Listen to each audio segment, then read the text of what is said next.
Bingham, chiropractors, sent me a book titled Henry Gross and His Dowsing Rod, written by a Mr. Roberts. You'll ask, who is Henry Gross? To see, meet, and talk to him is plain, ordinary, nothing unusual, nothing that strikes you as peculiar. By his work and works ye shall know him. If that be the criterion, he is extraordinary. He is not educated in the didactic sense, but he possesses some peculiar power to produce unusual actions which lead to certain discoveries which few equal. He possessed and used what Mr. Robert calls the seventh sense. It is the manifestations of this seventh sense we want to elaborate upon. You'll ask, what is a dowsing rod? It is a freshly cut, forked stick with sap in it, which is held each end of the fork in and between two fists, clinched to it, the point of the fork upward. What is a dowsing rod supposed to do? When properly used, it will detect locations of underground water. According to Kenneth Roberts, the author of the seventh sense, he says, a dowsing rod, or its equivalent, in the hands of a competent dowser on flowing underground, not on any underground water, not on motionless deposits, such as are punctured by artesian wells, but on water moving in underground rivers, sheets, veins, and domes. People here, there, and everywhere, from coast to coast and border to border and even beyond, send Henry a sketch, drawing, outline, or plot of their farm, ranch, lot, or piece of property, as accurate as possible, with elevations if possible, and from his home in New Hampshire, Henry could douse it and tell where water could be and would be found, the depth to go to get it, how many gallons per minute would flow, whether it was pure or salt water, and other questions pertaining to the character of that water, and he has even located oil deposits. Henry is not a fortune teller, neither will the dowsing rod tell the past, present, or future. At least Henry does not use it for those purposes. As crazy and foolish as this sounds, it works. And as crazy and as foolish as the chiropractic principle sounds, and the chiropractic practice applies itself, it too works when worked. In this book, Henry Gross and His Dowsing Rod, instances are cited, many of them. One which caused worldwide controversy, pros and cons, was his dowsing the Bahama Islands for well water. All they had caught up to that time was rainwater. Well diggers dug holes everywhere on that island and got no water.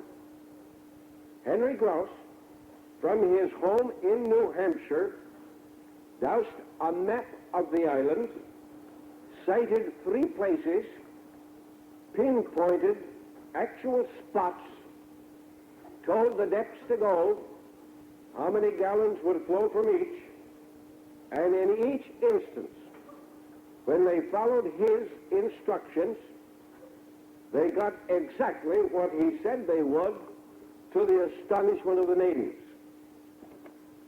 In this book, many instances of long-distance dowsing are cited, data stated and verified. It occurs so often, so accurately, that Henry Gross is no longer construed as guesswork. If such were to happen once, written by Mr. Roberts, citing more cases of the work of Henry Gross and his phenomena. This was called the seventh sense. Mr. Roberts had been a fictional writer on the Saturday Evening Post, Look, Time, Life, and other magazines, dropping all those to devote his time to write for and about Henry Gross and to assume managership of Water Unlimited Incorporated, a corporation formed to manage and sell Henry Gross and his dowsing time and abilities. From that time on, Henry Gross was for sale, the same as any other professional man would be. After all Henry Gross had to sell was time and ability to do things better than any other. Now, how did Henry Gross do these things he foretold correctly? What was the explanation offered for the mystery of delivery?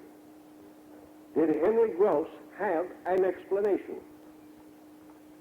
He would place his dowsing rod or stick in his fist, and the book illustrates how to properly hold it over a sketch or map of the property. He would silently think a question he wanted answered, which he would ask the rod, or he would verbally, out loud, ask the rod to answer his questions. The rod, by pulling forward and downward, according to degree of pull and frequency of and strength of vibrations, would answer as though some unseen power that knew the answers was answering through the dowsing rod. Examples. Is water here?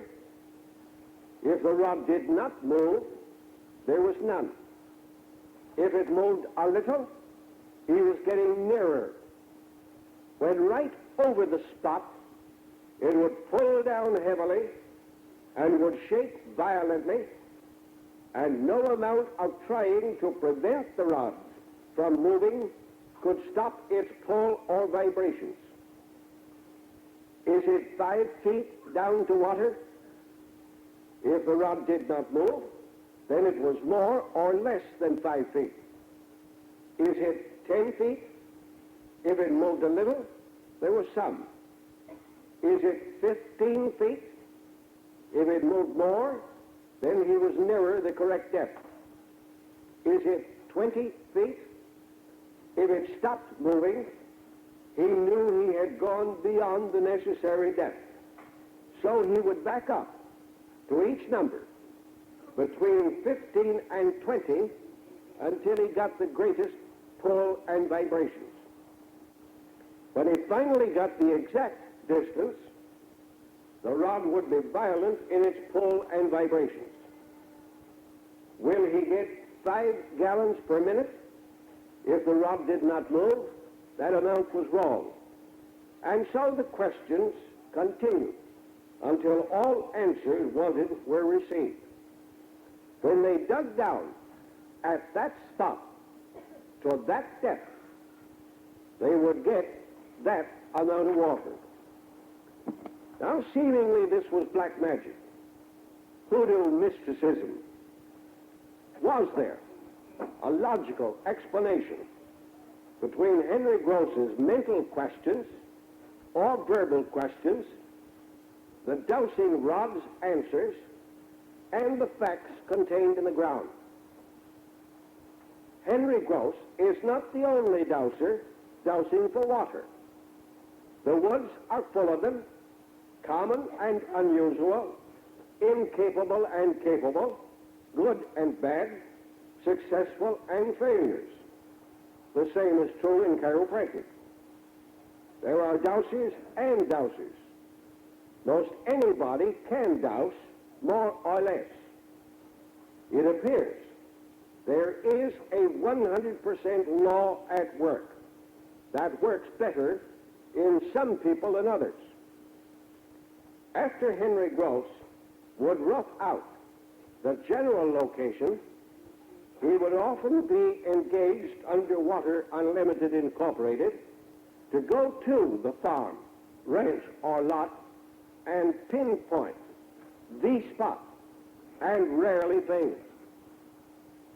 One great problem Henry Gross ran into was the lack of cooperation from the majority of owners or people employed to dig wells under his instructions at places depth stated to secure definite flows of water.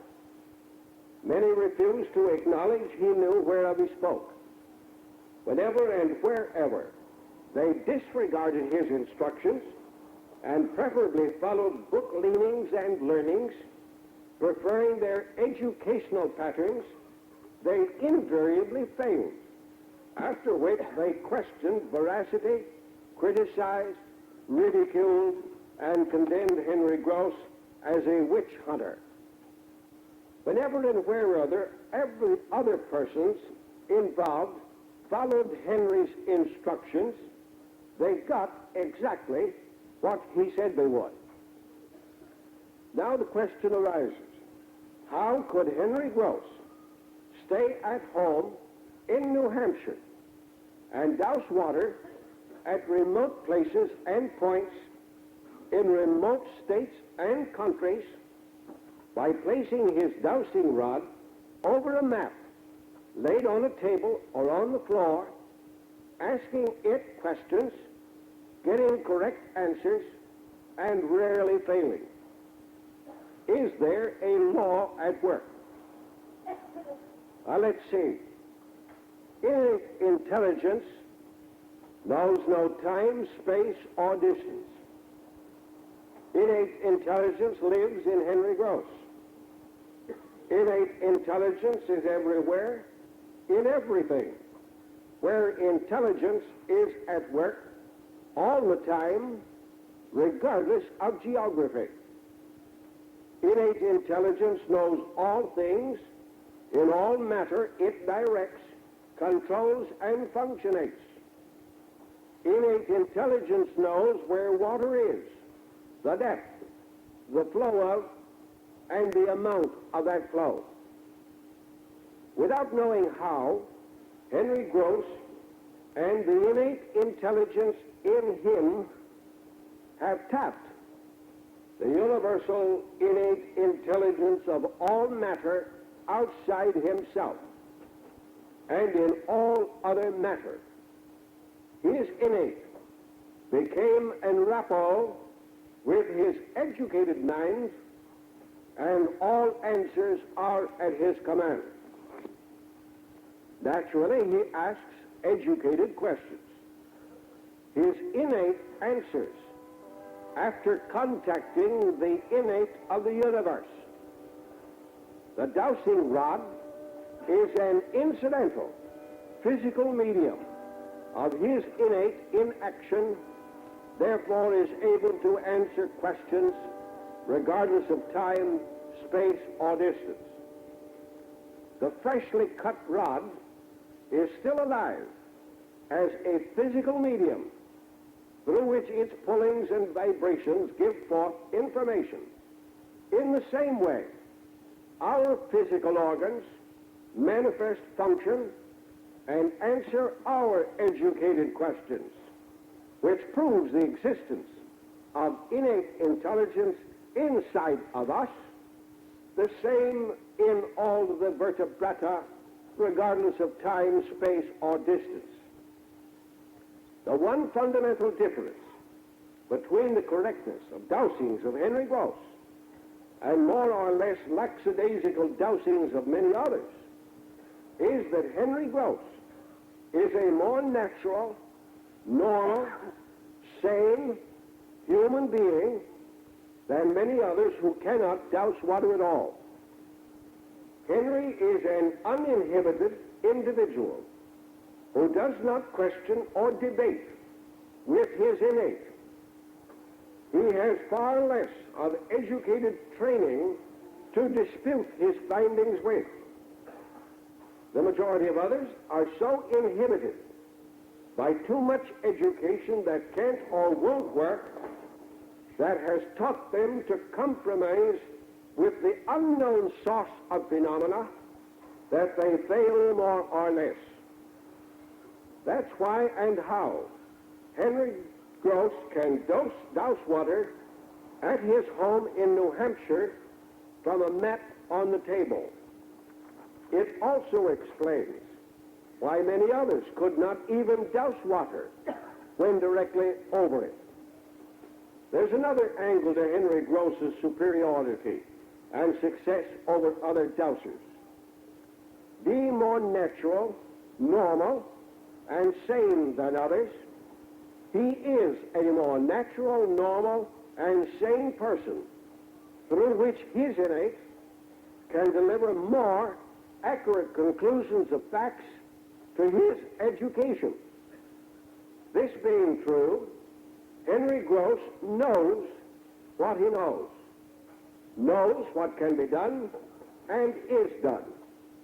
Hence, Henry Gross has that inner conviction which he does not question, dispute, or debate.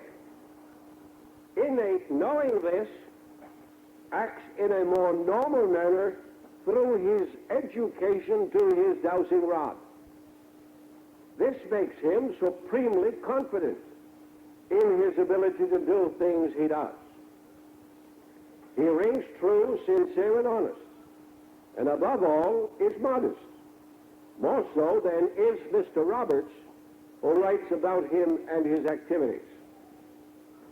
As I have said, Henry Gross is not an educated man in the usual sense of the word, but he is a superior, innate being through which his greater innate can do greater things in better ways.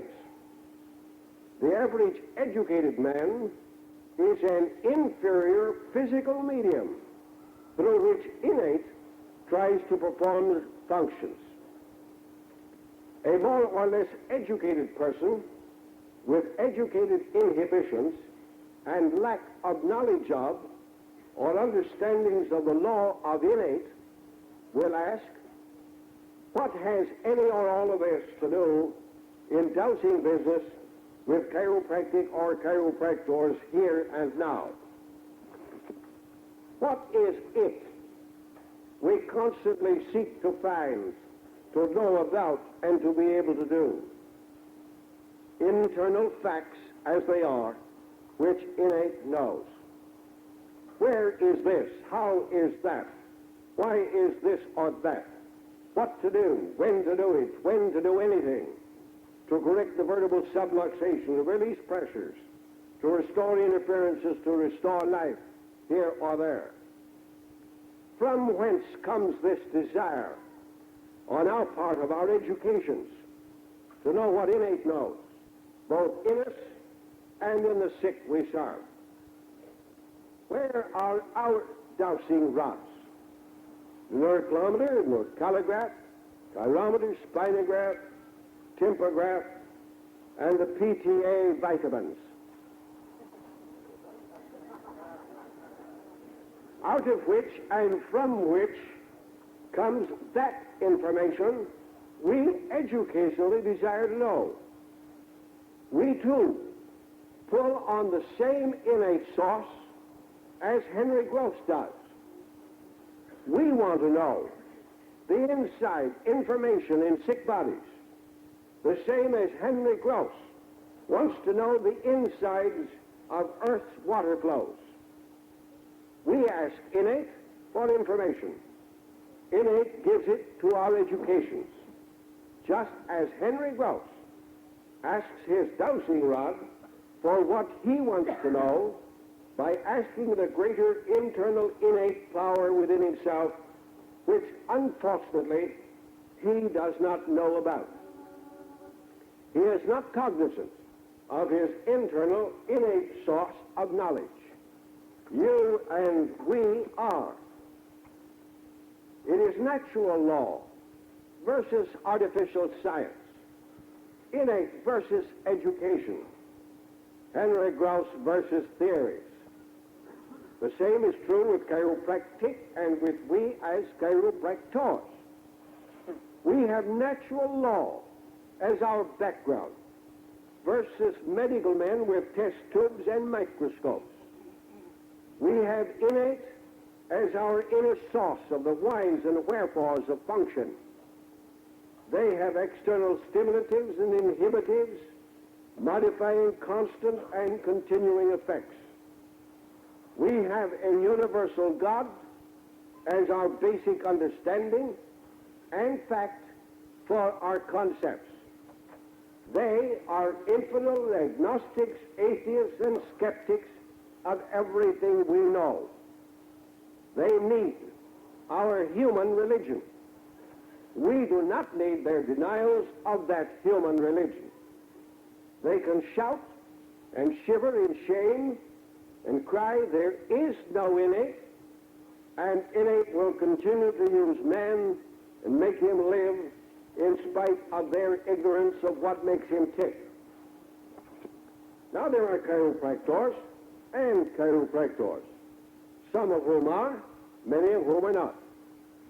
Some are physicists, materialists, who know nothing but corporealities.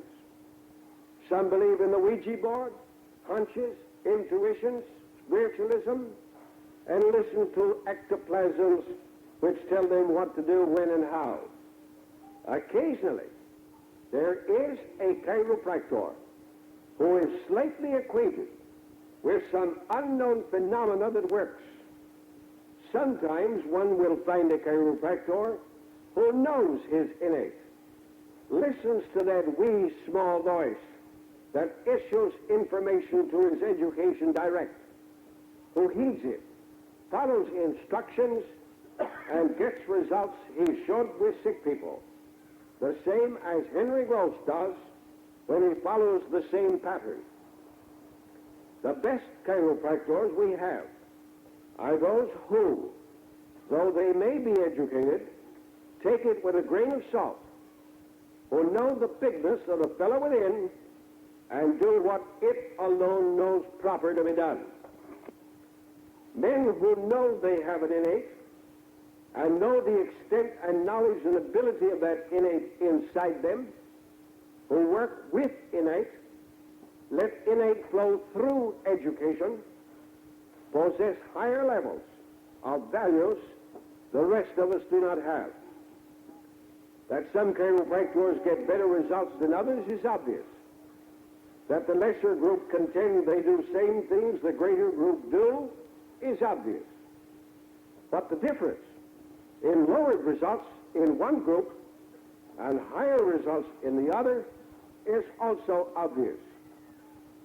Is there, for instance, by contrast, a contact of understanding between innate of chiropractor and innate of patient that coordinates desires of chiropractor into new, renewed, stable health actions in the patient? We do know that when innate flows freely through the chiropractor, he is a better doctor. We also know when innate flows freely through the patient, he is gaining more return to health.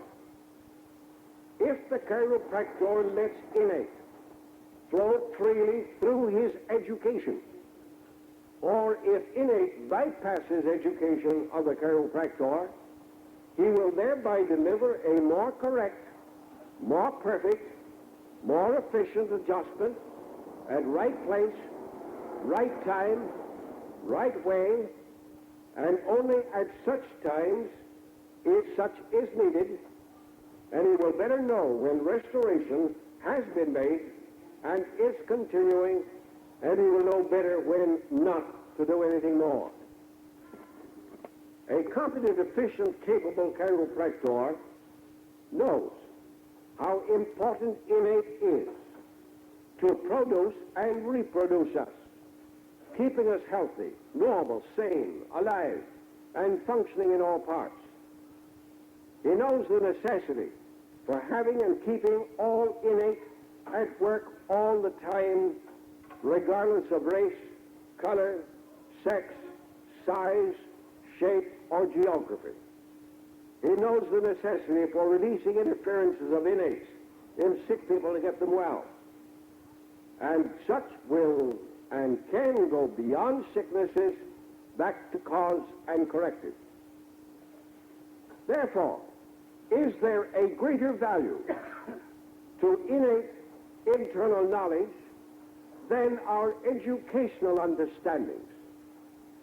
Is it possible our innate is silently, almost unknowingly to education, in contact and communication with the innate of the sick whom we want to see get well?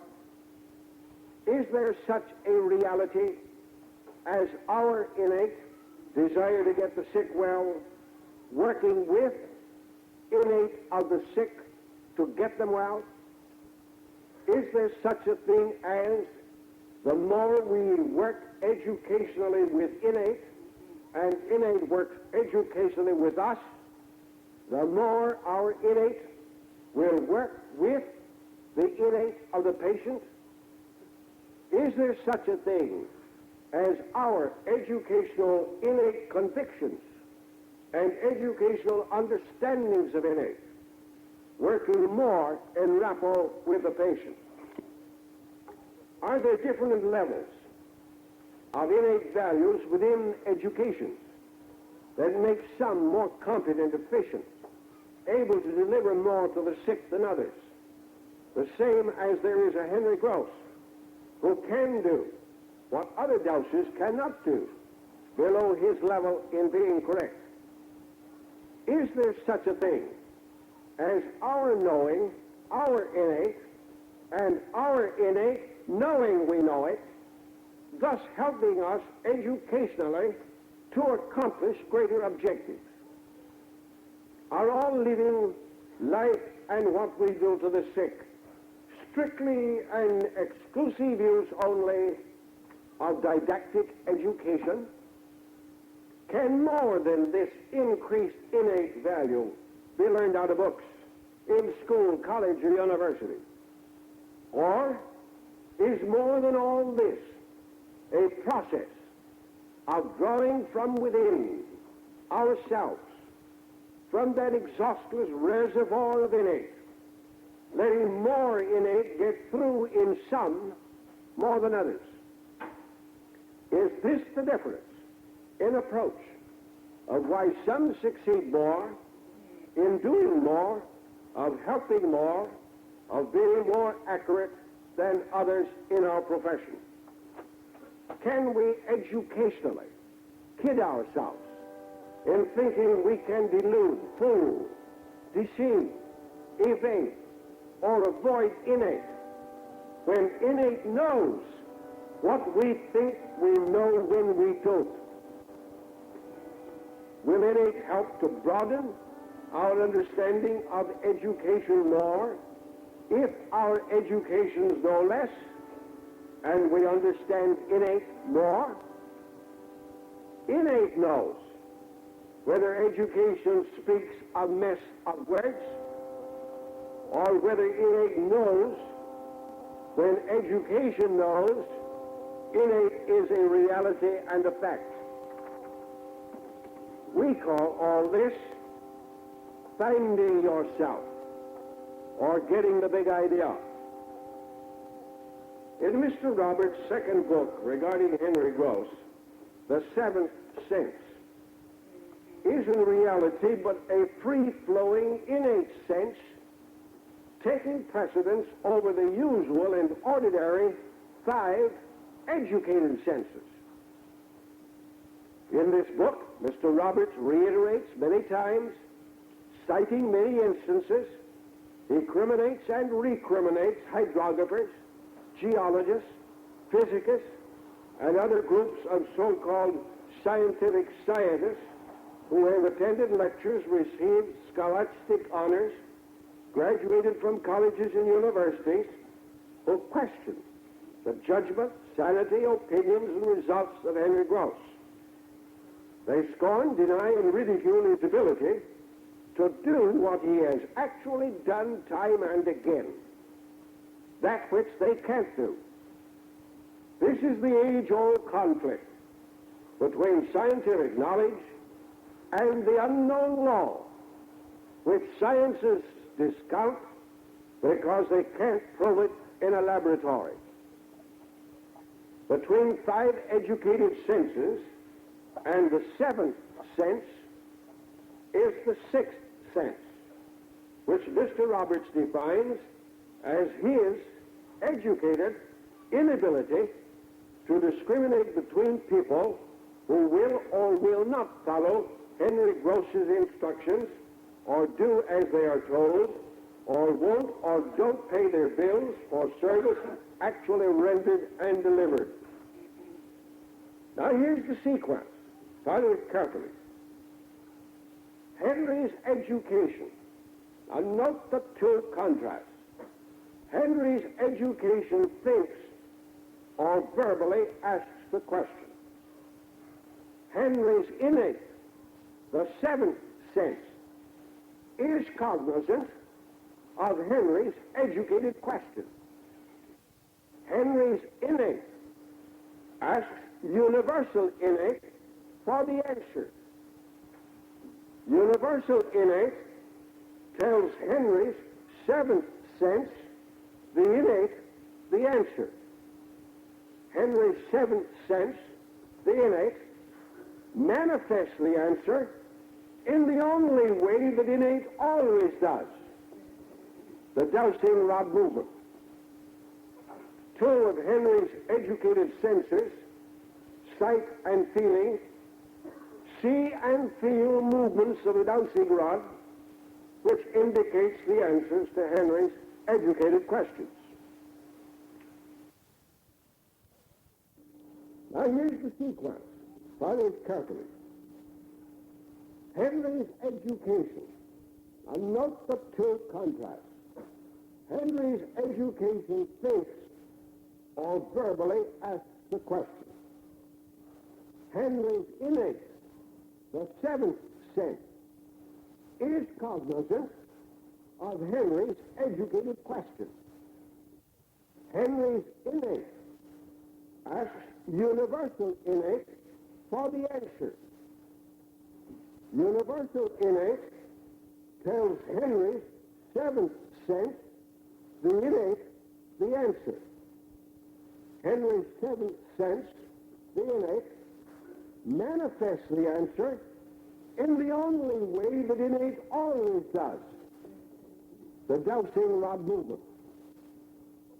2 of Henry's educated senses, sight and feeling, see and feel movements of the dowsing rod, which indicates the answers to Henry's educated questions.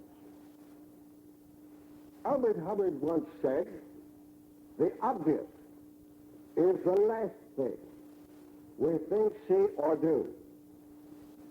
Case after case is cited where Henry Gross has gone into a field where well diggers under scientific instruction have dug hole after hole, secured no water. Yet he has told them where, how deep to go, and they got water. Only to have these very scientists who actually saw failure in one instance and success in the other still deny one was a failure and the other a success. Haven't we gone through that same experience time and again? In this inability of educated people to scientifically explain Henry Gross's dowsing rod successes, we have a parallel. Medical scientists, diagnosticians, physiologists, and all others in their field have failed to get millions of sick people well. These same cases, by millions, have gone to chiropractors and gotten well. Medical scientists have seen the sick enter, get adjustments, go out well, and still insist and persist in saying it can't be done the way you do it. They hold our chiropractic principle and practice based on the permanency of innate intelligence within to ridicule and scorn, because there is nothing within the realm of their studies which they can take in the laboratory and prove there is an innate intelligence in living man, the absence of which makes him sick, the presence of which makes him well. Being materialists, they deny the existence of any other intellectual power than they educationally possess in their laboratories. All this, notwithstanding, we, by and through our knowledge and the use of innate in ourselves and in the sick, are able to do that which they cannot admit, understand, or use to get the sick well. The situation of Henry Gross, which without knowing it, is unknowingly using his innate to accomplish his objective. And of us, which knowing it, we are knowingly using innate to accomplish our objectives, gives us an advantage over Henry Gross, even though both accomplish our objectives. We have that advantage over Henry Gross and his dowsing for water, and our letting innate use us to get sick people well if we know that innate power and use it within ourselves for the benefit of our patients.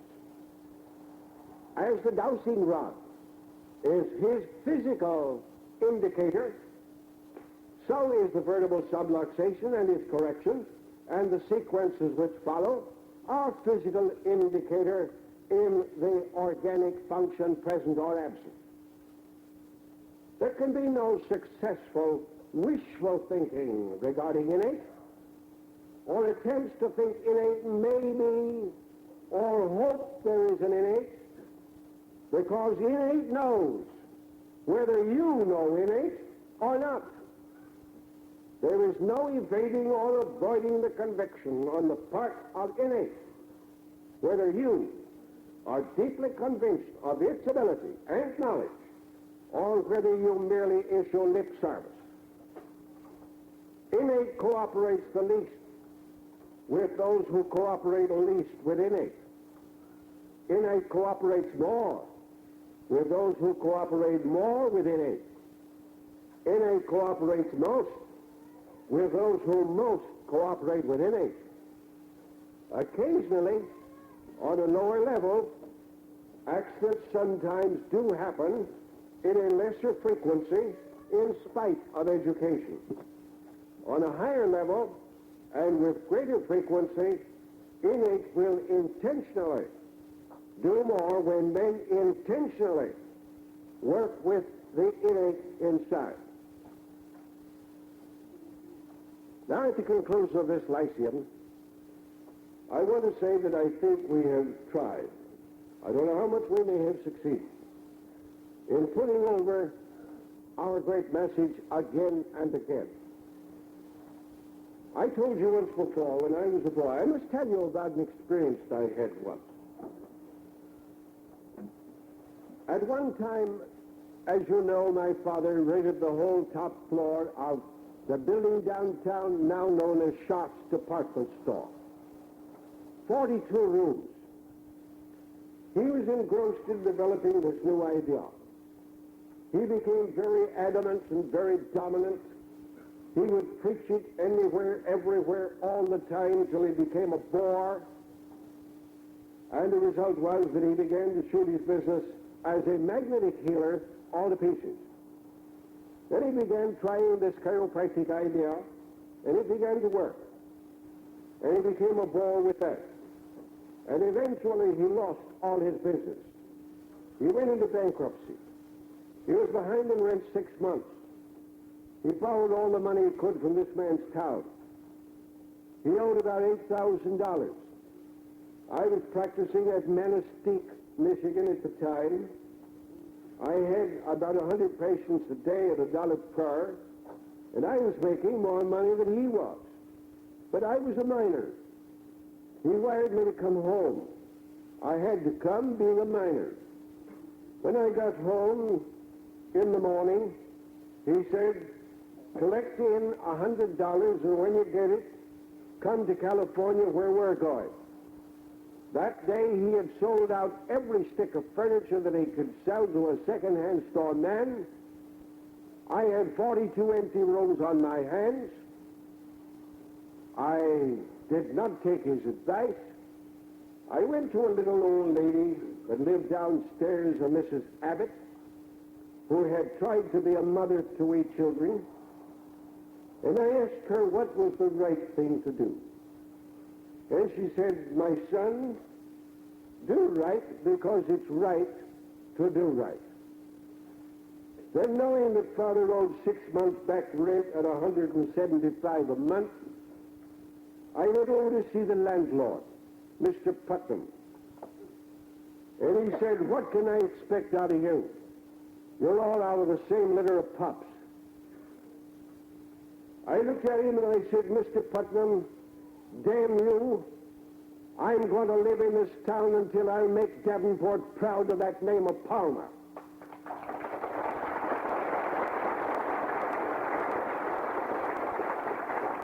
Well, I guess the skunk kind of appealed to him. He said, all right, I'll give you a try. I gradually cleaned off the $8,000 in debt. I built the business up to where it was producing a profit. And then when Father saw that I was making good, he came back again. I was still a minor. I gave him half of the business. He again ruined it for me, and he again jumped the landlord. Landlord was going to go after him, bring him back, and put him into jail. And he could have done so because he had done so with others. I pled with the landlord that while it was wrong to do what he did, after all, it was my business, I would take it up and make it go again. And I did the second time. And Father came back the third time and busted my business for me. And so he ducked again, left me holding the empty sack. He came back the fourth time when I was over 21, and I said, I've had enough. No more. I mention all of this because after the fourth time, I had built up the business to a good proportion. Well, meanwhile, we had 2 patients come from Currens, West Virginia. And they got well. One man was brought in on a cot. He was with us, I don't know how long. He gained 40 pounds, and he walked home. That is, he went on the train, but when he got home, he walked.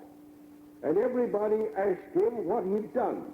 Well, instead of telling them, he had my little booklet. All I had on it in the front page on the outside was a great big splotch of ink. And I said, 1 splotch of ink will make millions think. And that got to be in advertising. All he'd do would be to hand out these books, knowing they could tell him more than he could. Well, then he began sending patients, and at one time, we had 24 patients from that town to here. And everyone would say, you come to Currens, and you'll have all you can do. Did you ever hear that? Just get me well. You can have all you can do. The old sing-song, the old has-been, moss-grown. But they kept coming, and they kept going home, and they kept sending more. And finally I thought, well, maybe there's something to this thing. I think I'll go down and see. So I put one of my students in charge of the work here, and I hopped the train and went down to Corinth. I had to change at some place from the Baltimore, Ohio, to get down there. And when I got to this changing place, I noticed a crowd on the platform. I didn't think anything of it. Thought maybe I'd go to a fair somewhere. Got on the train, sat down in a coach. Couldn't afford Pullman. The result was that somebody pulled out one of my books. Yeah, that looks like him. I believe that's him. By the way, I want to talk to you about my case. And I said, now, wait a minute. Wait till I get to Courage. And then she said, well, all these people on the train are going down there to see you. I said, all these people? Yes, all of them. And every place we stopped, they jammed in, all the little crossroad towns. When we got down to Courage, lo and behold, here was a big crowd at the depot. I'm not exaggerating it. They had a brass band. And they said, we've all come to see the great doctor. And me, a boy, just think of it, trying to grow a beard and a mustache to look old. I said, now wait a minute. Let's think this thing over. They said, we've engaged the whole Oddfellows Lodge Hall above the grocery store down here several blocks. I said, all right, let's go down there. I went down there. They had to come up a long stairs outside of the building. I had a little suitcase adjusting table. In 5 minutes, I was cracking backbones. I stayed there a couple of months. Land office business. Then I went to Beelington, and I had rented the lower floor of the hotel. Oh, I had a big business. I was a great doctor. And I had a fine business there. Well, then I went to Elkins, named after the late Senator Elkins. And I tried to rent rooms, and I couldn't rent a room anywhere. The doctors had beat me to it. They had showed up everything. Chamber of Commerce stuff. Loyalty to our home folks. All right. You know what I did? I went out and bought a bus and a team of horses and hired a man. And I hauled them all out to the farm that I rented outside the limits of the city. Hauled them back and forth all day long and run my business. Then I had some handbills printed, and I would sneak out at night after it was dark and peddle them from door to door. Me, a bill peddler. And then I was arrested for peddling bills. And I paid my fine. Then they began writing articles against me in the newspapers, signed always by one who knows. And Senator Elkins came to my rescue by writing articles saying, by one who knows neither, to my defense.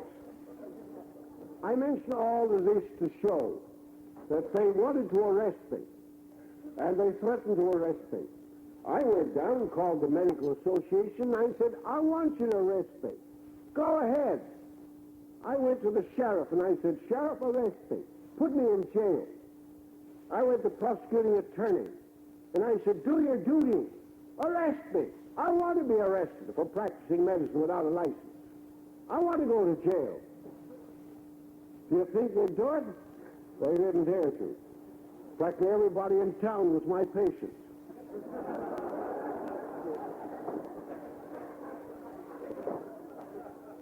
Oh, yes, I've had my trials and troubles and tribulations, but I enjoyed them. Now, the point I want to make is, here was a kid, 21. Who wants to place their life in the hands of a kid that didn't know how to talk good sense? All he had was a little suitcase adjusting table. And he didn't know very much about this chiropractic thing. Just think of it. And yet, look what I was doing. So, but I was imbued with one thing. I had sat at the feet of the Master night after night, and as a doggone good disciple, I realized that that message was of great service. And I knew that somewhere in that backbone was something that was making people sick. And if I could just crack the right bone, I'd get them well. And that's all I knew.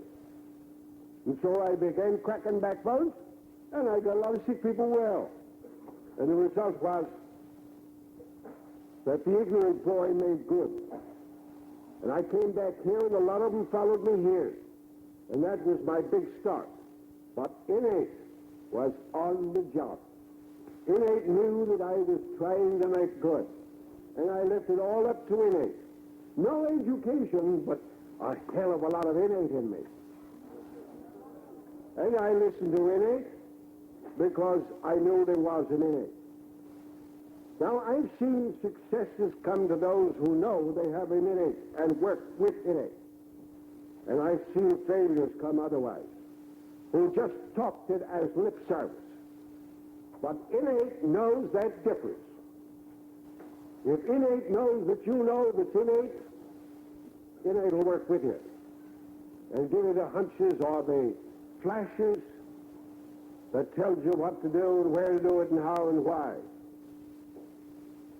I've seen people in our spinographs study those spinographs for hours and not know what to do. I've gone in there and taken one glance. The glance didn't mean anything because Innate knew in advance and Innate told me what it was. I sent out that information and the people have gotten well. With all the education, they couldn't read those spinographs correctly. Innate knew. Innate always knows. If you let Innate tell you the story. I don't want to discount the spinograph because you people who know nothing about Innate, you've got to rely upon the spinograph. Go ahead and do it. Now, in conclusion on this lyceum, I say we have tried to be of great service to you because I've always believed that our great job is to raise the level of the mental values and physical properties of sick people to a point to where we can make the better world a better place for having lived in it. I've wished a million times that I could have got my hands on Adolf Hitler just once. By heck, that crazy fool would have come sane. And we'd have saved about 20 million lives by adjusting one man. I didn't try to get to him because I didn't think I'd get out. I figured that he'd think I was the crazy one, not him. And he'd lock me up before I'd get a chance to adjust him. But I show the importance. Now I want to tell one more story and then I'm through. You'll recall some years ago, we had a student from New York City. He came out here and he was just about ready to graduate. He came over to see me at the house and he said, BJ, New York City, that's the hub of the universe. That's the financial center of the world. That's the intelligentsia of the world. That's the art center of the world. Move your school to New York. In 10 years, you can retire a multimillionaire. I said, all right. I'm perfectly willing to move to New York. Of course, in those days, it was much smaller than we are now. I said, but it'll take $100,000 to move on. And he said, well, I want to be your business manager when you go to New York. I said, all right, you're my business manager. Now go out and get the $100,000 for you to move on. And he said, well, that's your job. The old story, you know. Big blow in New York and little do in Iowa. Well, anyhow, he went to New York. And one day, in a drunken stupor, and he was drunk, the days that we had the divided table, he had a patient lay upon that table, too far apart. In his drunken stupor, he lunged into that back and fractured this woman's back. She was paralyzed from that point down. She happened to be a very close friend of Mr. Albee, who owned the Albee, Orpheum, and Keith circuits of Vaudeville. He took her to the hospital. She's still in the hospital in a plaster cast. Now, as a result of that, he had all of his acts when they came into New York. He said, now listen, when you go out on the road, I want you to knock chiropractic. I want you to hold it up to ridicule and sarcasm. And remember, in those days, there was 8,000 theaters with 8,000 acts playing to 8 million people a day in Canada and the United States. And all of these acts holding us up to sarcasm and ridicule. Within 2 or 3 months, our business nationally slumped almost to nothing everywhere. What I want to make is that one man was just important enough that he was ruining a whole business, a whole profession. One day, I was down at the Columbia Theater, Vaudeville. I happened to suddenly strike me that every act on the bill had something wrong. Singer had a sore throat and couldn't sing. Acrobat had a kink in his back and he couldn't acrobat. And the piano player had rheumatism in his fingers and he couldn't play. Everything was wrong.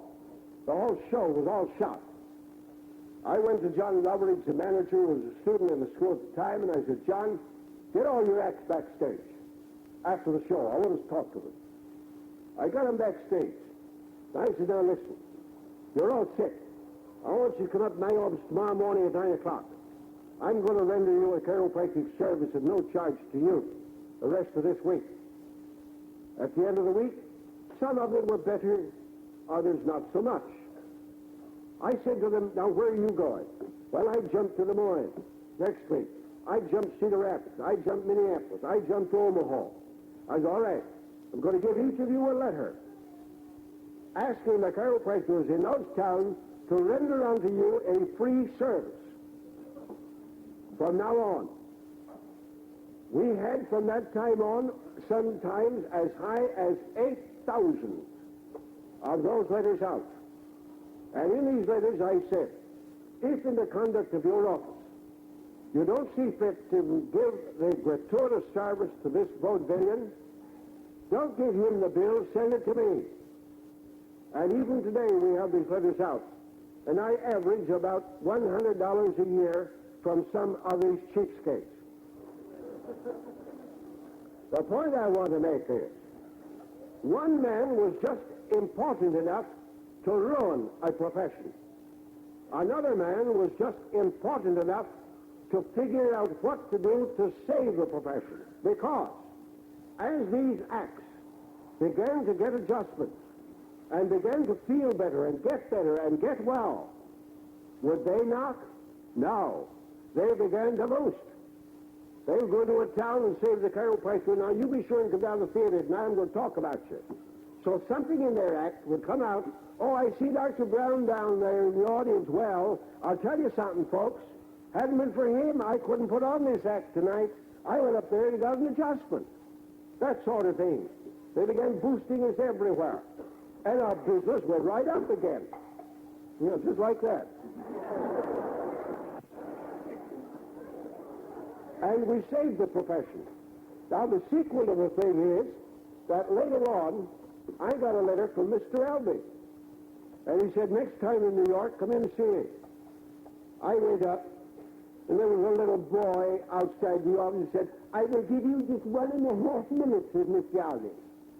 I said, isn't that up to Mr. Albee? No, I give you 1.5 minutes. I went in to see Mr. Albee and was with him an hour and a half. We had lunch in his office. And he said to me, he said, I want you to quit telling my ex what to do. I said, I am not telling any of your ex what to do. They're doing it voluntarily. That's contrary to my order, and help it. when they get sick and they take adjustments and get well, free, doesn't cost you anything. They're becoming a better actor, better actress on your bills, and producing better shows. He said, I know. Now I said, wait a minute, Mr. Albee, let me point a thing out to you. Have a bad act, or a bad actor or bad actress in some of your shows, what do? Well, should I call them in and fire them? Of course you do. That's the right thing to do. But Mr. Albee, we can't do that. We can't cancel these statements, incompetent, inefficient, and unable people. We can't do that. He's got a license for life. He can go on doing all these things. Now I said, will it be proper for me to deny and hold up to ridicule vaudeville just because you had one bad actor somewhere in your shows? No, he said that wouldn't be right.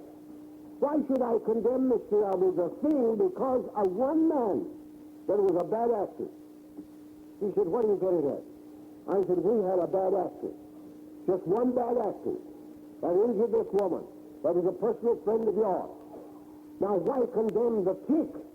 Because one call was drunk. He said, you're right.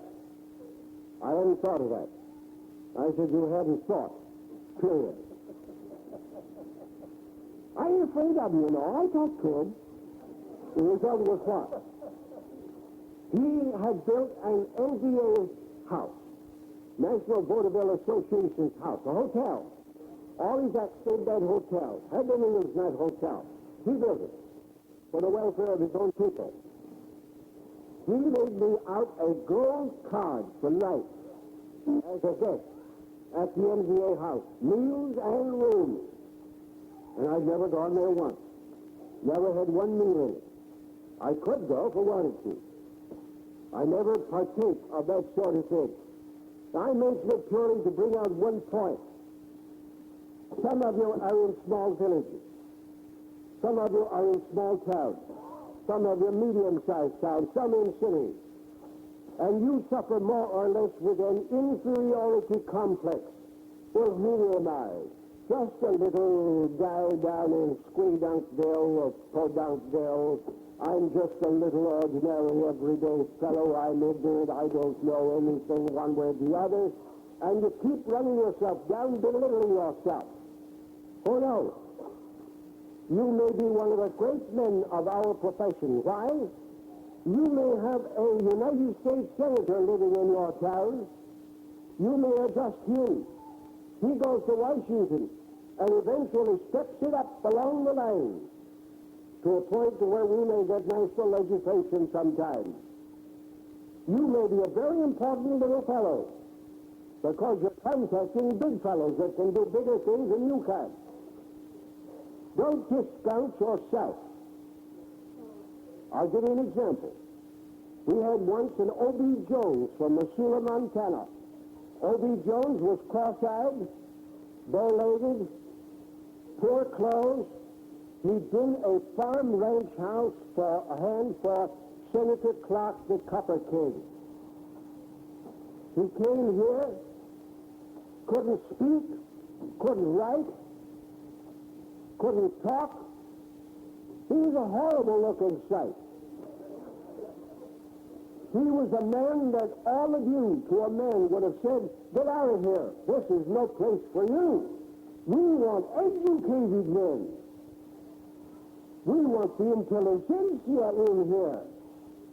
High school, 2 years pre-med, 4 years, 4,000 hours. That's what we want. Well, what happened? O.B. Jones graduated, went back to Missoula, Montana. One day he walked into the senator's home to see the senator, and the butler said to O.B. Jones, I'm sorry, the senator is entertaining guests. O.B. Jones said, that's okay by me. I think the senator is good enough to eat with me. And he walked in and sat down and ate with him.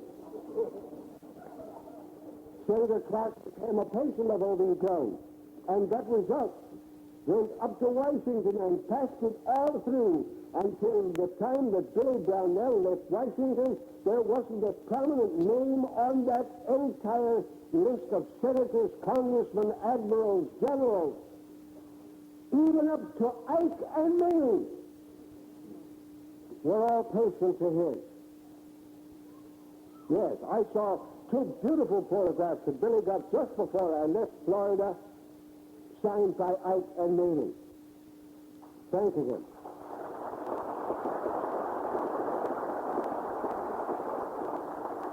Now, all came up from O.B. Jones to the senators, and senators spread it all over Washington until practically everybody in Washington knows about chiropractic. Don't discount yourself. So I just want to leave this one thought now.